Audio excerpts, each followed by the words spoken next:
दोस्तों, हमारे भारत देश के अंदर जो भी संत, महात्मा या मुनि हुए हैं, उनको इस संसार के जीवन के बारे में बहुत बड़ा ज्ञान है। उन्होंने गहन शास्त्रों का अध्ययन किया, उन्होंने साधना की, उन्होंने तपस्या की। वो तपस्या के बल पर, उस ज्ञान के बल पर बहुत सारी जानकारियां एकत्रित की और वह हमें वेदों के रूप में, शास्त्रों के रूप में प्रस्तुत की। लेकिन हम इन शास्त्रों को पढ़ते हैं, वेदों को भी पढ़ते हैं, हम कितना उसका मनन करते हैं, कितना उसका चिंतन करते हैं, यह हमारे विवेक पर, यह हमारे ऊपर निर्भर करता है। एक बार की बात है, एक सज्जन एक ट्रेन से यात्रा कर रहे थे।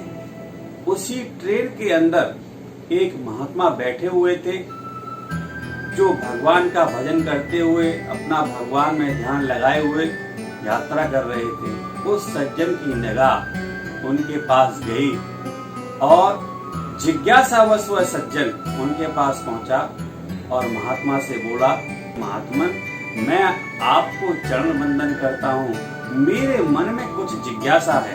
अर्थात वह उन महात्मा का परीक्षण करना चाहता था, टेस्ट लेना चाहता था, इनको कितना ज्ञान है। तो महाराज ने उस व्यक्ति से कहा, बताओ बस तुम्हारी क्या जिज्ञासा है, तुम क्या जानना चाहते हो। तो उसने पूछा, हे महात्मन, ये बताओ, आपने रामचरितमानस पढ़ा है? तो उन्होंने कहा, हाँ मैंने पढ़ा है।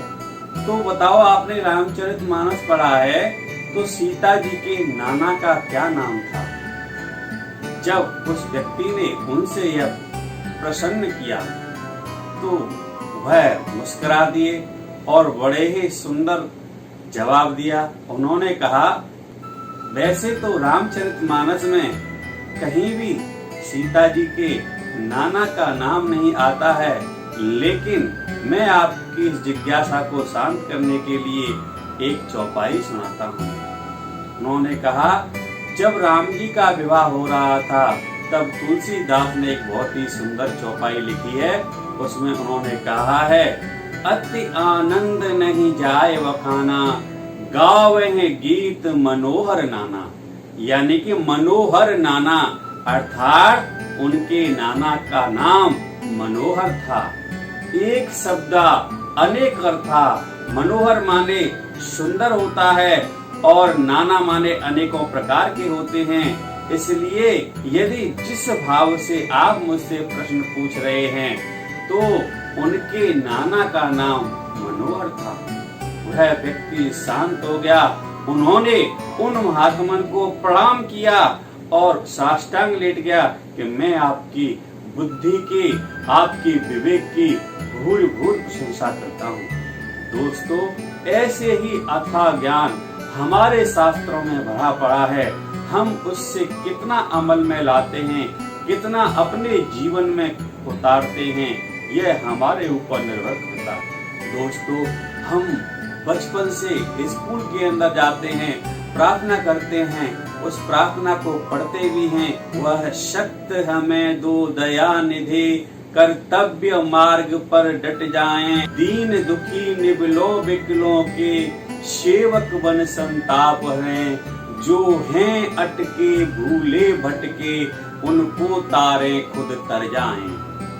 दोस्तों, इस प्रार्थना को हमने बचपन से कई सालों तक पढ़ा, कई बार सुना, लेकिन इस कविता के अंदर, इस प्रार्थना के अंदर जो बातें लिखी गई हैं, उनका हमने कितना अनुसरण किया, यह हमारे ऊपर निर्भर करता है।